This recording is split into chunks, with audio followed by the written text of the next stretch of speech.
तो ज्यों ही परमात्मा वहां आकर खड़े हुए, ज्यों ही भगवान उनके पास आकर खड़े हुए, तो उनकी जो तपत थी, जो आंच थी, वो नहीं लगी। टुकड़ी ज्यों की तो गर्म थी, ऐसे ही उसमें से लपट निकल रही थी।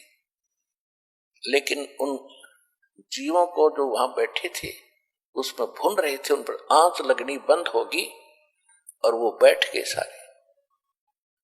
तब सामने भगवान को देखकर उन्होंने कहा कि हे परमात्मा, हम कौन से कर्म का दंड यहाँ भोग रहे हैं। उन्होंने सोचा यही है भगवान, ये आ गया सामने खड़ा है। परमेश्वर कबीर जी ने कहा कि तुम जो ये सजा भोग रहे हो, ये तुम्हारे नीचे के कर्मों की नहीं, ये तो सतलोक में तुमने गलती की थी, उसका दंड है। फिर परमात्मा ने सृष्टि रचना सुनाई उनको कि तुम पहले वहां रहते थे जहां से मैं आया हूं। वहां कोई मृत्यु नहीं थी, वहां जन्म नहीं था, कोई रोग नहीं था, किसी चीज का अभाव नहीं था। और तुमने ये गलती की थी। जो यहाँ का भगवान है, किस ब्रह्मांड का जो स्वामी है, ये काल है, ये ज्योत स्वरूपी निरंजन है, इसको ब्रह्म कहते हो तुम। तो इसने एक गलती की थी ऊपर, इसको श्राप लगा था उस कारण से कि 1,00,000 मानव शरीरधारी प्राणियों को ये नित्य खाओगा। और तुमने गलती की थी कि भगवान को छोड़कर तुम इसके साथ यहां पहुंच गए। वो दंड तुम ये भोग रहे हो तो तपस्या। और अब जाओगे नरक में, वो तुम यहाँ के कर्म भोग रहे हो। कोई गधा बना है, कोई पशु बना है, कोई पक्षी बना है, कोई जलचर बन रहा है। और उस तपस्या के ऊपर सभी गए हुए थे, धर्मगुरु भी थे, आम जनता भी थी। उस समय सबकी अकल ठिकाने थी कि हमसे कोई भूल बड़ी है, जिस कारण से गुरु भी वहीं तपस्या पर भूलने जा रहे थे। और 1-2 चेला भी साथ मर रहा था, उसके साथ गया था। तब परमात्मा से उन्होंने पूछा, भगवान ऐसी कौन सी साधना है? तो भगवान परमात्मा कबीर जी ने बताया कि मैं जो विधि बताता हूं, इसमें एक सतनाम है, एक सार नाम है। उसकी भक्ति से तुम पूर्ण मोक्ष होगे, इस तपस्या पर नहीं आओगे। तब वहां तो मरते सभी कह रहे थे, भगवान हमने वो मंत्र दे दो, हम खूब भक्ति कर लेंगे। परमात्मा बोले कि अब तो वो बात तुम्हारे हाथ से जा चुकी है। जब तुम जाए धरो जग नर देहा, तब तुम करना मेरे सत शब्द स्नेहा।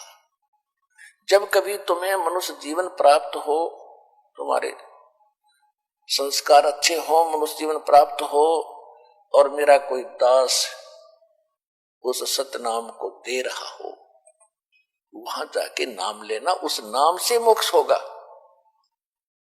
तब वो कहते हैं, भगवान बहुत बड़ी भारी भूल बनी हमसे, और अब के मनुष्य जीवन मिल गया तो ऐसा संत खोजेंगे जो सतनाम और सारनाम दे रहा होगा। परमात्मा कहते हैं कि तुम ऐसे वायदे तो मुसीबत में ही करते हो, जब तुम सुखी होते हो तब कभी ये सोचते नहीं। दुख में सुमरण सब करे, सुख में करे ना कोई। जय सुख में सुमरण करो, तो दुख काहे को होए। सुख में सुमरण किया नहीं, दुख में करते याद। कहे कबीरता दास की, कौन सुने फरियाद। परमात्मा कहते हैं कि जब तुम पर आपत्ति आती है तो भगवान खोजते हो, और जिस समय तुम सुखी होते हो तो बकवाद खोजते हो। यदि आप सुख में भी भक्ति कर रहे होते तो दुख नहीं होता। और जब आपत्ति आई तुम अब कह रहे हो हम भक्ति कर लेंगे, कि अब नहीं बनेगी बात। जब तुम्हें मानव शरीर प्राप्त हो और सतनाम और ये सार नाम का ये कोई प्रचार कर रहा हो, उस संत मेरे से नाम लेकर अपना मोक्ष करा लेना। और जिसको तुम वो धर्म गुरुओं को भगवान बता रहे थे, जो मरने के उपरांत तपस्या पर भूलने जा रहे थे, नकली, उनसे कह रहे थे कि तुम ब्रह्म को सुप्रीम पावर मानते थे ब्राह्मणों। ये ब्रह्म तो काल है जिसका 21 ब्रह्मांड के अंदर जाल है, उसको तुम समझ नहीं सके और आप ब्रह्म को निराकार बताते हैं।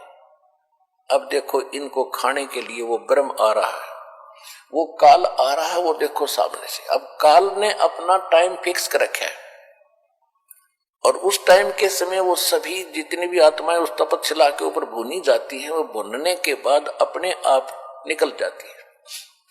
तो उसका वो समय हो चुका था, वो उस आहार करने के लिए आया था, उसने सोचा था वो सब चली गई होंगी। लेकिन परमात्मा इस काल से ऊपर, पावर शक्ति ज्यादा है परमात्मा के सामने, ये काल रुक जाता है।